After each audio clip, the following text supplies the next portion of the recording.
ನಮಸ್ಕಾರ ಎಲ್ಲರಿಗೂ. ನನ್ನ ಹೆಸರು ಸ್ವಾತಿ ಚರಣ್. ಇದು ನನ್ನ ಯೂಟ್ಯೂಬ್ ಚಾನೆಲ್. ನನ್ನ ಚಾನಲ್ಗೆ ಸಬ್ಸ್ಕ್ರೈಬ್ ಮಾಡಿಲ್ಲ ಅಂದರೆ ಮಾಡೋದನ್ನು ಮರಿಬೇಡಿ. ಇವತ್ತಿನ ವಿಡಿಯೋನಲ್ಲಿ ನೀವು ನೋಡ್ಬೋದು ನನ್ನ ಫೇವ್ರೆಟ್ ಆದಂಥ cutlet. Yes, I am doing cutlet using oats ಮತ್ತು ತರಕಾರಿಗಳನ್ನ ಹಾಕಿ ಕಟ್ಲೆಟ್ ಮಾಡ್ಬೋದು ಅಂತ I definitely show you guys. So recipe ತಿಳ್ಕೊಳ್ಳೋದಕ್ಕೆ ಪೂರ್ತಿ ವಿಡಿಯೋ ನೋಡಿ.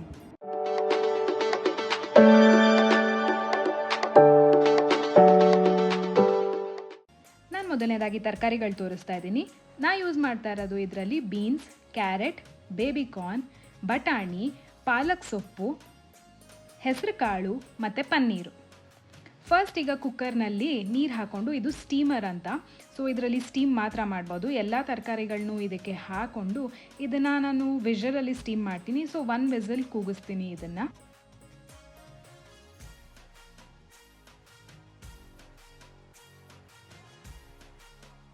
ಬೆಂದ ಮೇಲೆ ಇದು ಹಿಂಗಾಗಿರುತ್ತೆ. ಸೊ ಇದರಲ್ಲಿ ನೀರಿನ ಅಂಶ ತುಂಬ ಕಡಿಮೆನೇ ಇರುತ್ತೆ ಆ್ಯಂಡ್ ಇದು ಕಟ್ಲೆಟ್ಗೆ ತುಂಬ ಇಂಪಾರ್ಟೆಂಟ್ ಪಾರ್ಟ್. ಸೊ ನೀರು ಜಾಸ್ತಿ ಇಲ್ಲದೆ ಇದ್ದರೆ ಅದನ್ನು ಉಂಡೆ ಕಟ್ಟೋಕ್ಕೆ ಕ್ಲೀನಾಗಿ ಕುಟ್ಕೊಳ್ಳುತ್ತೆ. ಆ್ಯಂಡ್ ಎಸ್, ನಾನು ಸ್ಟೀಮ್ಗೆ ನಾನು ಪನ್ನೀರ್ ಹಾಕಿಲ್ಲ. ಪನ್ನೀರನ್ನ ನಾನೀಗ ಮೇಲೆ ಹಾಕಿ ಅದನ್ನು ಮಿಕ್ಸ್ ಮಾಡ್ತೀನಿ. ನಾನಿಲ್ಲಿ ಯೂಸ್ ಮಾಡ್ತಾ ಇರೋವಂಥ paneer this is low fat high protein paneer. ಇದು ನಾನು ತೊಗೊಳೋದು ಯೂಶ್ವಲಿ ನಾಮಧಾರೀಸ್ನಲ್ಲಿ.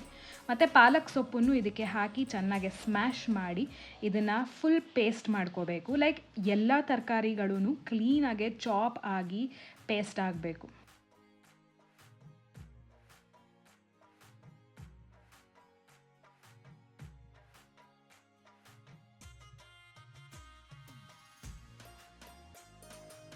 ಸೊ ಯೂಶ್ವಲಿ ಎಲ್ಲರೂ ಕಟ್ಲೆಟ್ ಅಂದರೆ ಬ್ರೆಡ್ ಯೂಸ್ ಮಾಡ್ತಾರೆ, ಬಟ್ ನಾನಿಲ್ಲಿ ಓಟ್ಸ್ ಯೂಸ್ ಮಾಡ್ತಾ ಇದ್ದೀನಿ.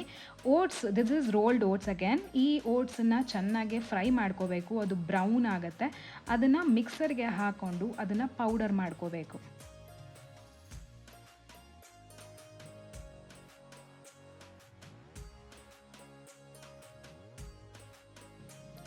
ಸೊ ಈಗ ಪೌಡರ್ಡ್ ಓಟ್ಸ್ನ ಇದಕ್ಕೆ ಹಾಕ್ಕೊಂಡು ಇದಕ್ಕೆ ಎಷ್ಟು ಬೇಕೋ ಅಷ್ಟು ಉಪ್ಪು, ಖಾರದ ಪುಡಿ, ಧನಿಯಾ ಪುಡಿ, ಜೀರಿಗೆ ಪುಡಿ ಮತ್ತು ಸ್ವಲ್ಪ ಗರಂ ಮಸಾಲ ಹಾಕ್ಕೊಂಡು ಚೆನ್ನಾಗಿ ಮಿಕ್ಸ್ ಮಾಡ್ಕೋಬೇಕು. ನೀರು ಯಾವುದೇ ಟೈಮಲ್ಲೂ ಬಳಸೋ ಹಾಗೆ ಇಲ್ಲ. ಇದು ಚೆನ್ನಾಗಿ ಪೇಸ್ಟ್ ಥರ ಆಗುತ್ತೆ ಇವಾಗ. ಸೊ ಇವಾಗ ನಮಗೆ ಉಂಡೆ ಕಟ್ಟೋಕ್ಕೆ ತುಂಬಾ ಈಸಿ ಆಗುತ್ತೆ. ಈಗ ಇದಕ್ಕೆ ನಾನು 1 3 ಸ್ಪೂನ್ಸ್ ಆಫ್ ಬಿಳಿ ಎಳ್ಳನ್ನ ಚೆನ್ನಾಗಿ ಫ್ರೈ ಮಾಡಿಕೊಂಡು ಇದಕ್ಕೆ ಹಾಕ್ತಾ ಇದ್ದೀನಿ. ಬಿಕಾಸ್ ಫ್ಲೇವರ್ ತುಂಬಾ ಚೆನ್ನಾಗಿರುತ್ತೆ ಎಳ್ಳು ಹಾಕಿದ್ರೆ. ಇದನ್ನು ಚೆನ್ನಾಗಿ ಮತ್ತೆ ಮಿಕ್ಸ್ ಮಾಡಿಕೊಂಡು ಬೇಕಾಗಿರೋ ಸೈಜ್ಗೆ ಇದನ್ನು ನಾವು ಉಂಡೆ ಕಟ್ಕೋಬೇಕು. ನಾನಿಲ್ಲಿ ಚಪಾತಿ ಹಿಟ್ಟು ಸೈಜ್ ಏನು ತೊಗೊತೀವಿ ಚಪಾತಿ ಮಾಡಬೇಕಾದ್ರೆ ಆ ಸೈಜ್ಗೆ ನಾನು ಉಂಡೆ ಮಾಡ್ತಾಯಿದ್ದೀನಿ.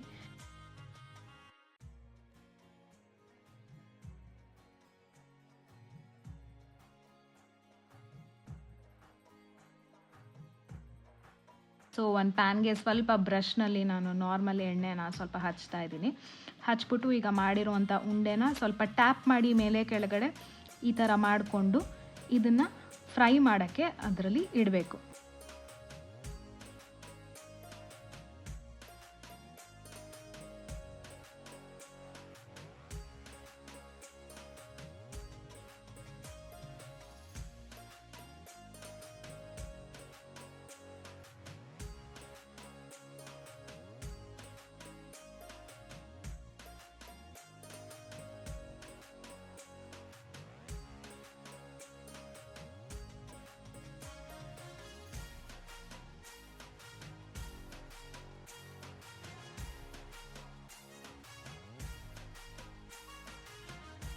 ಈ ಎಣ್ಣೆನ ಮತ್ತೆ ನಾನು ಬ್ರಷ್ ಯೂಸ್ ಮಾಡೇ ಹಚ್ತಾ ಇದ್ದೀನಿ. ಸೊ ಇದರಲ್ಲಿ ತುಂಬ ಅಂದರೆ ತುಂಬಾ ಕಡಿಮೆ ಎಣ್ಣೆ ಹಿಡ್ಸತ್ತೆ ನಾವು ಶಾಲೋ ಫ್ರೈ ಮಾಡಿದಾಗ. ಸೊ ಒಂದು ಸೈಡ್ ಇದು ಫ್ರೈ ಆದಮೇಲೆ ಅದನ್ನು ಟರ್ನ್ ಮಾಡಿ ಇನ್ನೊಂದು ಸೈಡ್ ಕೂಡ ಇದನ್ನು ಫ್ರೈ ಮಾಡ್ಬೋದು. And this is not soft at all. So turning ಮಾಡಬೇಕಾದ್ರೆ ಏನಾರು ಒಡೆದೋಗುತ್ತೆ ಅನ್ನೋ ಚಾನ್ಸಸ್ ತುಂಬಾ ಕಡಿಮೆ ಇದರಲ್ಲಿ. ಬರೀ ಕಟ್ಲೆಟ್ ಮಾಡಿದ್ರೆ ಏನು ಚೆನ್ನಾಗಿರುತ್ತೆ ಹೇಳಿ. ಅದಕ್ಕೆ ಪುದೀನ ಚಟ್ನಿ ಒಂದು ಸ್ವಲ್ಪ ಮಾಡ್ತಾಯಿದ್ದೀನಿ. ಈಗ ಇದಕ್ಕೆ ಪುದೀನ, ಮೆಣಸಿನ್ಕಾಯಿ, ಶುಂಠಿ ಮತ್ತು ಸ್ವಲ್ಪ ಕೊತ್ತಂಬರಿ ಸೊಪ್ಪು ಮತ್ತು ಉಪ್ಪು ಹಾಕ್ಕೊಂಡು ಚೂರು ನೀರು ಹಾಕ್ಕೊಂಡು ಇದನ್ನು ರುಬ್ಕೊತಾ ಇದ್ದೀನಿ.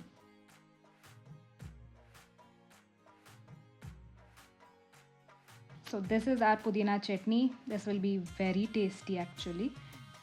ಸೊ ಈಗ ಪ್ಲೇಟಿಂಗ್ ಮಾಡೋಣ. ಆಗಿರುವಂತಹ ಕಟ್ಲೆಟ್ ಇಟ್ಕೊಂಡು ಇದಕ್ಕೆ ಮಾಡಿರುವಂತಹ ಪುದೀನ ಚಟ್ನಿ, ಸ್ವಲ್ಪ ಉಪ್ಪು, ಧನಿಯಾ ಪುಡಿ, ಖಾರದ ಪುಡಿ ಮತ್ತು ಜೀರಿಗೆ ಪುಡಿ ಮೂರನ್ನು ಚೂರು ಚೂರು ಹಾಕ್ಕೊಂಡು ಸ್ವಲ್ಪ ಲಾಸ್ಟಿಗೆ ಇದ್ರ ಮೇಲೆ ಮೊಸರು ಹಾಕ್ಕೊಂಡು ತಿಂತಾ ಇದ್ದರೆ ಬೊಂಬಾಟಾಗಿರತ್ತೆ.